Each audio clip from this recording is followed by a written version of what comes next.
Morning, everybody, or afternoon, or evening. Doesn't really matter. You're just watching the video. That's what's important. This, as you should know, is Jason Cammisa. Yes, you should know this. You should know. I mean, you're very entertaining. He's written for Automobile, Motor Trend. You were the co-host of Head to Head on Motor Trend. Mm-hmm. Very good at sliding cars, something I'm very jealous of. Don't try it in this thing. You've been around, what? Don't try it in this thing. Yeah, no, I'm not trying anything in this thing. And you have 6 cars? 7. You have 7 cars.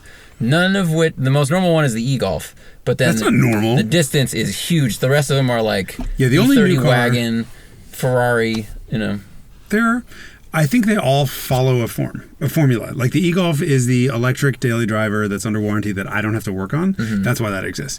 And then everything else is, except for one, old and then tiny and intricate and delicate. So 2 Mark I Volkswagens, this one and a Scirocco, an E30 wagon, 190e 2.316 Mercedes, and a Lotus Elise. And your Mercedes is Euro spec? It's a Euro spec, right? Okay. 2.316 that I bought from the original owner. Right. And then I said the Ferrari? As far as a 308 GT4 Dino, which is my biggest car. That's the biggest car you have? By far. And it's very small. It's very small. Yeah. Okay. So he's got a very cool collection of cars. And this was kind of impromptu. I came up to drive Musto's Wagoneer and 928. And Jason lives up here too. And he was like, I'll bring something. So I apologize because I didn't know what we were going to drive. And I don't know very much about this. You know everything about your cars. You're a very knowledgeable human being. So this is going to be your show. You're going to give a lecture on the cab, which you've had for 6 years. 6 years. It's really not stock. No, it's really not stock, and it's fucking quick. It moves. So the deal with it was I needed a car that I could park in San Francisco. So really short length, good turning radius. But I wanted 4 seats, manual, and fun and reliable. And it was between a Cabby, Volkswagen Mark I Cabriolet, or a Jeep, like a TJ Wrangler, 4-liter. Why not? But like, Civic hatch or Civic. I want a convertible. Oh, that's right, convertible. Sorry. Yeah. And there are very few cars that would really do that. Yeah. Geostorm, right? Geostorm was a 2-seater. Are you thinking of the Metro convertible, also 2-seater? Yeah, but also fast and fun. And so I wound up getting a Cabriolet. Actually, 2 of them. This was a strange story. There was an 88 and an 89, and I bought this one, and then a friend begged me for it, and so I gave it to him and then bought another one in the meantime. But this was a 94,000-mile, one-owner car, all original paint, everything else on it. And we tore that shit out and put instead of a 1.8-liter 8-valve, put a 2-liter 16-valve block in from a B3 Passat. Okay. And then a 1.8-liter 16-valve head from a Scirocco. Full fuel injection from the Scirocco. Intake manifold and intake camshaft from Euro catless Scirocco, which is one of my little dirty tricks. So motor makes about 165, 170 horsepower. It's very impressive because I think that's what I had a 97 Jetta VR6. That's what that engine made. So this motor makes 4 horsepower at the wheels less than my VR6 did. Wow. And that's rated at 172. That's very impressive. So yeah. That's one of those cool, like the hot running thing with Volkswagen is you can put like the 1.8 head on the 2 or the 2 on the 1.8 and like this flows. They all just mix and match. And so this is like an 11-to-1 compression, 7,200 RPM, 165 horsepower engine. I kept the 5-speed from the original car, so it's a close ratio, short box, basically. With the best shift knob ever made, in my opinion. The original Golf, it's like a rubberized golf ball. It's awesome. Yep. It's the right size. It's got good grip. They're so cool. And then so I did Jetta GL. Well, these are actually, I just realized they're not Jetta GLI seats. They are Mark II GTI 16-valve 2-liter seats. Okay. So they're Recaros. They're marked Recaros. I had the rears recovered to match the fronts. I mean, these bolsters are great. They're deep, but there's something, I don't know, that feels like simple and honest about this seat. It's not like a race bucket, and it's not a giant thing like Musto was talking about, the demon seats that are 4 feet thick. It's just, it's shaped to a human being. They're little seats.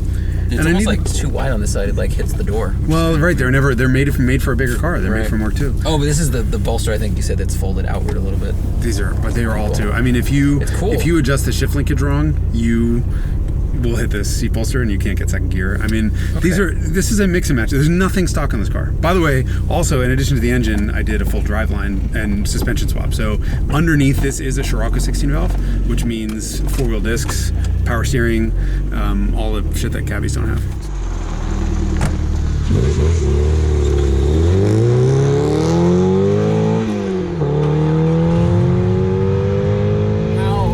How long was this stock? 11 miles.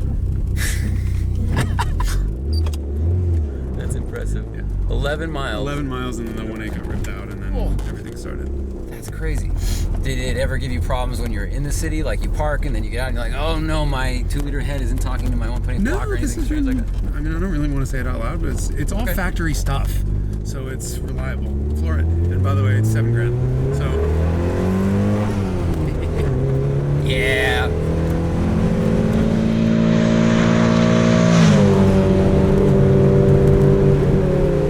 There it is. That's why I had it. Yeah, I get it.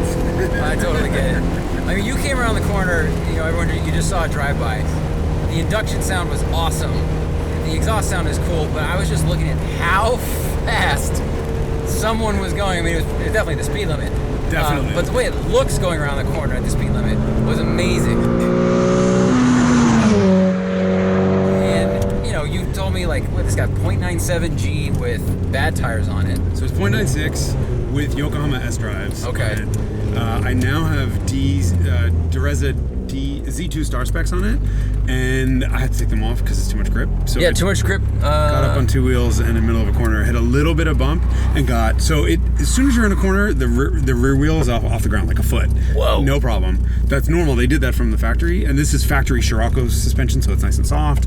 But I hit a little bit of a bump, and it picked up that front inside wheel, and we almost went over. So I'm going to reduce the grip level. So I don't have to worry about it. That was just because of grip. Like the suspension's soft enough, the sway bars aren't too crazy, but it leans over, and then it's never meant to have that kind of grip. I mean, this car went into production. This one's an '88, but it went into production in 1974. These are old cars, right? So you think a front-wheel drive Econobox with no roof on it from 1970s, pulling way over a G in skid pad grip? Bad. It's pretty scary. It's kind of like, the Big Red Camaro is my favorite example.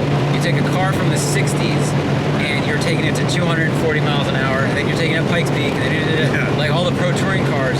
You can put in all the subframes you want and all the chassis bracing and whatnot, but you're still dealing with like a tub that was made in the 60s. Right. The tolerances of old Mustangs is hilarious. Like the variance and mounting points. We were talking to Mike Meyer once, who was like a engineer for all those chassis. He built Von Gitten's rear cantilever suspension, and he's like, oh yeah, one 66 Mustang will mount its shocks in a different place than the other 66 Mustang. That's not good. This road's pretty open. We'll go back to the twisting one, but you can just feel how much speed it will carry. Very noisy inside. It's very noisy. You guys probably can't hear anything. It's definitely like a bit of a brick. It's quieter with the top down, which is really weird. Yeah. How is that possible? Listen, when I open the window, it'll actually get quieter. I think it's because the window is louder than the inside. I don't think it's actually quieter. It's just. It's not. But I was expecting it to be twitchy and manic. No.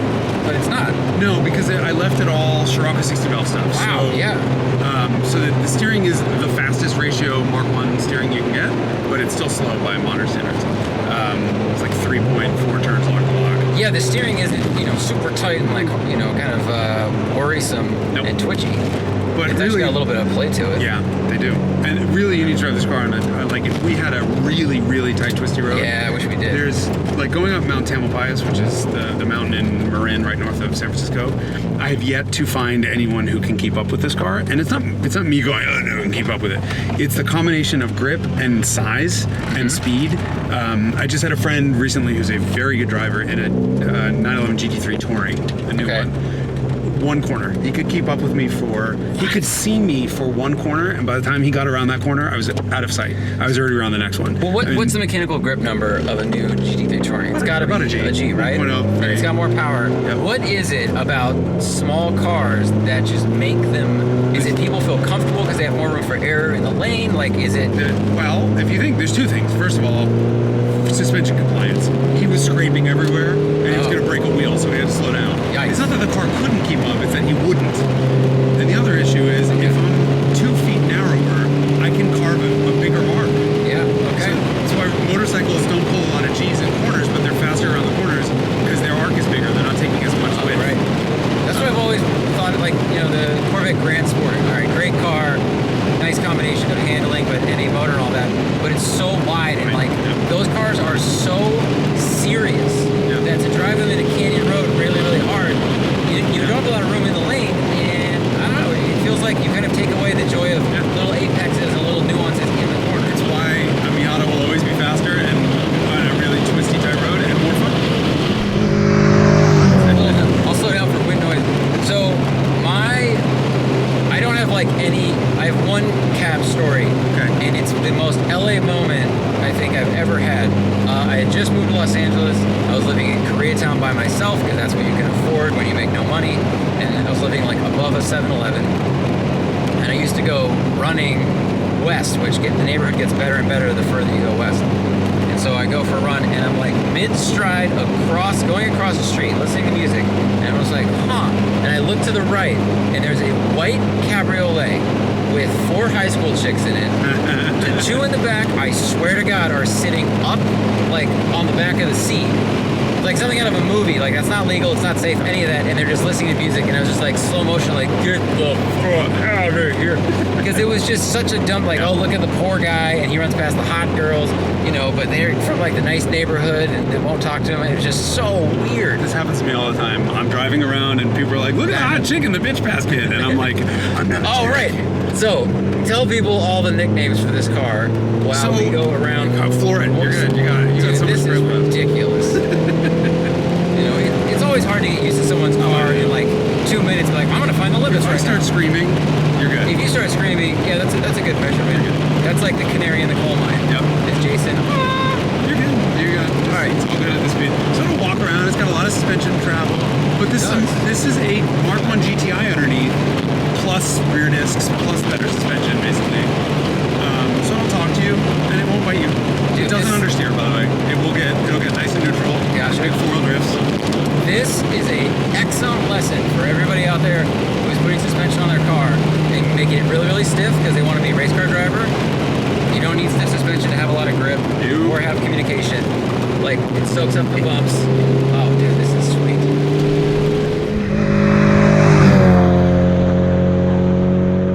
So, nicknames. Bitch basket, which is kind of my favorite I one. want to slow down so people can hear you for this. No, just keep driving it. We're all waiting. Here, you drive. Pump the audio up. No, tell people nicknames. So bitch basket's kind of, I think, the best one because it's the most offensive, and I didn't get into that. Fruit cup is the other one that that one's a little bit probably more offensive than bitch basket. In Germany they call it Erdbeerkirchen, which means strawberry basket. Like a little basket of strawberries at the handle. It's all about the basket handle, the bitch basket handle. It sucks that the weather sucks today, or we'd have the top down. But yeah, that's so funny. It's a little strawberry basket. It's for carrying. Oops, I found the only hole in all of the road. We have suspension. It's ride height. That's a suspension. I don't want to lower it because it needs to be drivable in the city. Yeah, so, that is another problem. A very common thing is everyone's like, when are you gonna drop my car? Or they lower their car. Okay. Keep going until it's solid red line. What's that? There we go. Exhaust. Okay. This car munches motor mounts nonstop, and I just did all 4 mounts again after like 600 miles.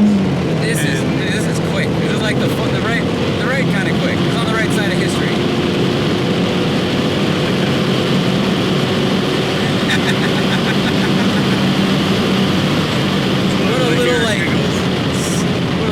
It's like a goofball. I don't know, man. You know what it is? It's that 5'3" guy in the bar who's always walking over to big guys and punching them in the face for fun. Yeah. It's just angry little. If Bruce Lee drank alcohol. Yeah, exactly. That's what this car would be. Drunk Bruce Lee. Yeah. Fuck you. Yeah. It just knows all the moves. Yep. It just leans in. Floor it. You're good. We don't know what's around the corner. I know.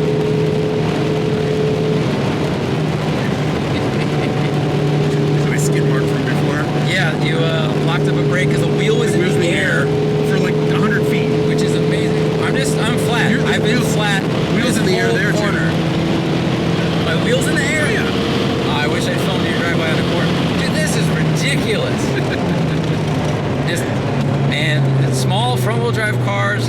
I was a little bit of a jerk when I was in high school. I thought front-wheel drive, I fell into all the cliches. Front-wheel drive is stupid, rear-wheel drive dead. And then some of my friends worked at Volkswagen in Santa Cruz, and they all had like officer, animal service. They all had like, one guy had a Build GTI with a 10-point cage.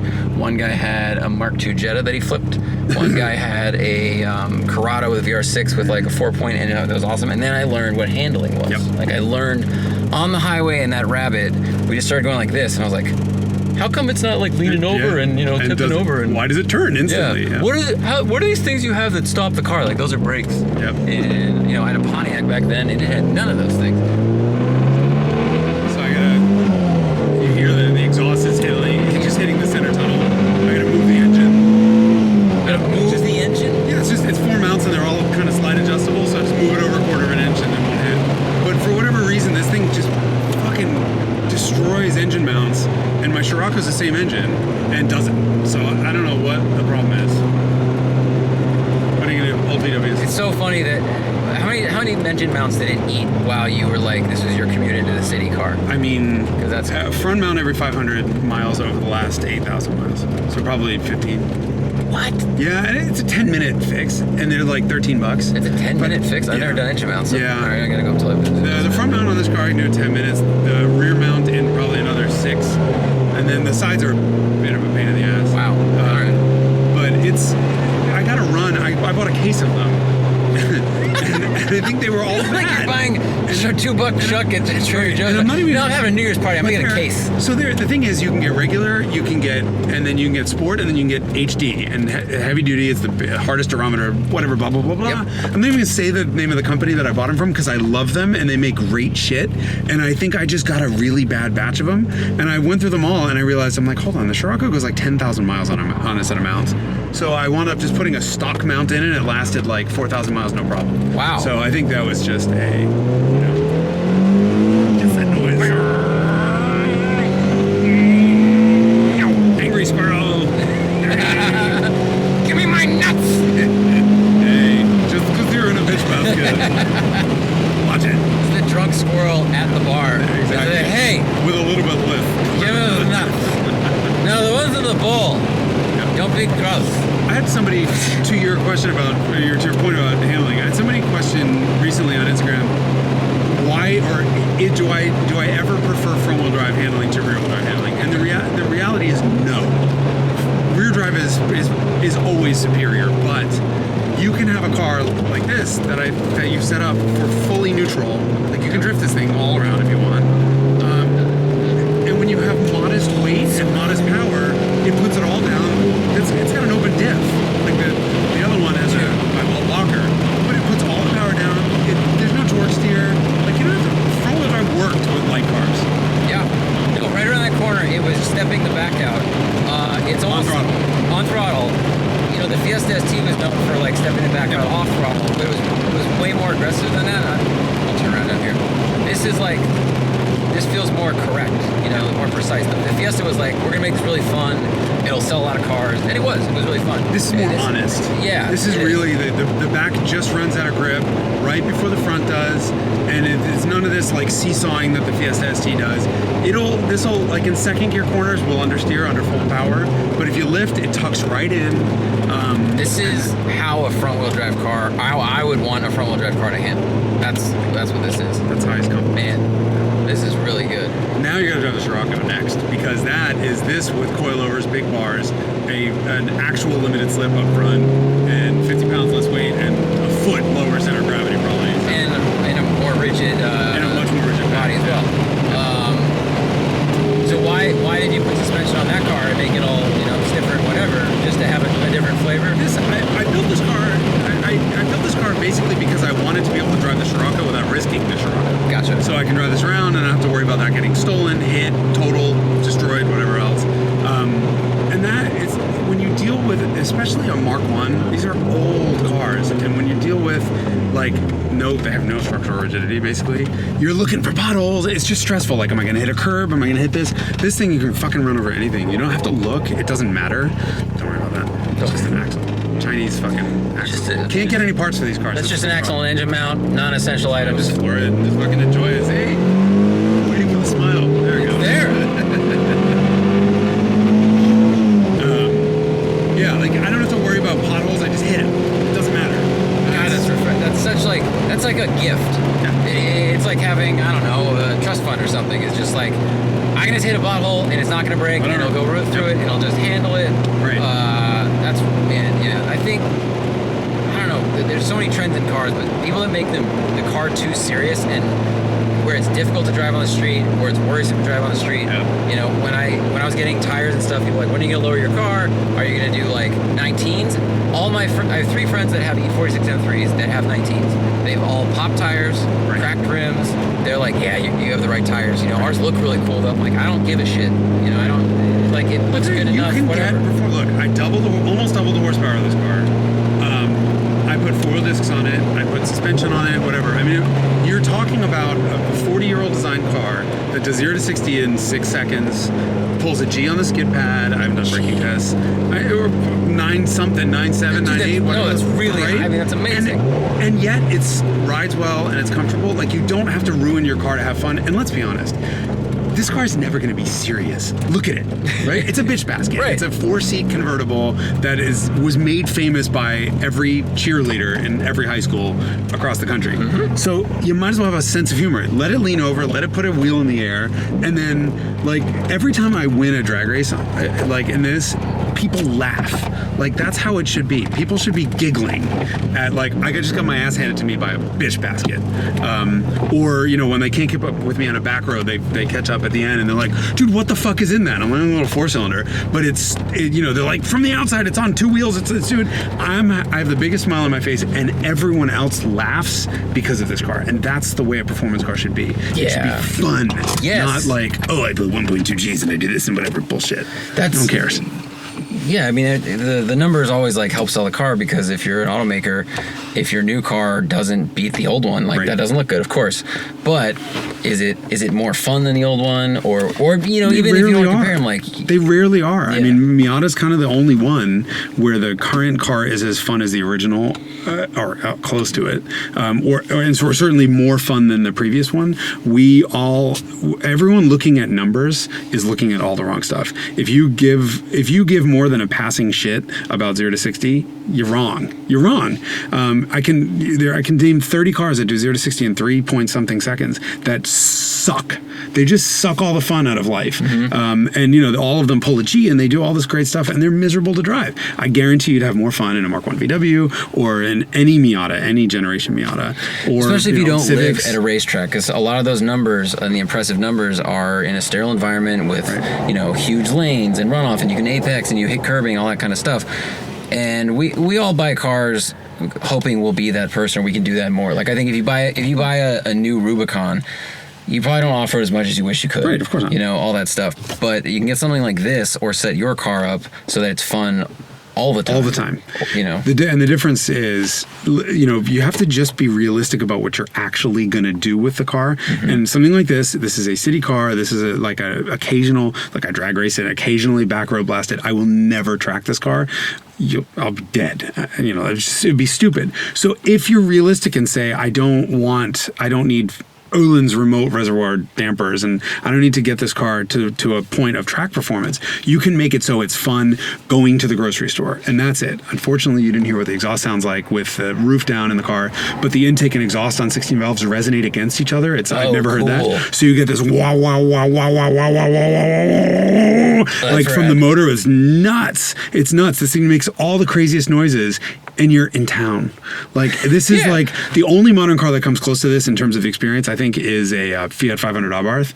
And I'm always racing them in town, and they are so much, they make the best noises. I hate a lot about that car, but it does sound good on throttle. Right. When it's idling, I think it sounds like a Cessna that's running out of gas. I'm like, that car, that's a plane running out of gas. But that's another car that's fun. And like, if you like go to San Francisco and tour yourself a Fiat 500 Abarth, you will understand, because you'll be jumping it over the. Don't ever do that in someone else's car. Because they're more playful than Minis are great. I think a Mini is a superior vehicle to the Fiat, but it's not as fun. And they're hard. They've softened them a little bit, but it's like 2 years ago it was like, you know, it's a very serious car. Right. And that's, you know, the 500 is a car that you can genuinely be like in a school zone doing 14 miles an hour and have a smile on your face. And I'm sorry, it's not who won the drag race of the 0 to 60. It's who dies with the most wrinkles from smiling. That's a good point. And I'm gonna be a wrinkly old motherfucker. Already am. Well, this was awesome. Thank you very much, dude, for bringing this out. I very much appreciate it. Glad you I gotta drive all the rest of them at some point, but this was a really good lesson for people for how you're gonna build your car, what you're looking to buy, or all that stuff. So I hope you guys liked it. It was a long video, and subscribe, watch the podcast, listen to the podcast, all those things, and follow Jason on Instagram and Twitter, because you do some very funny stuff and some very good driving. We'll see you guys later. See ya.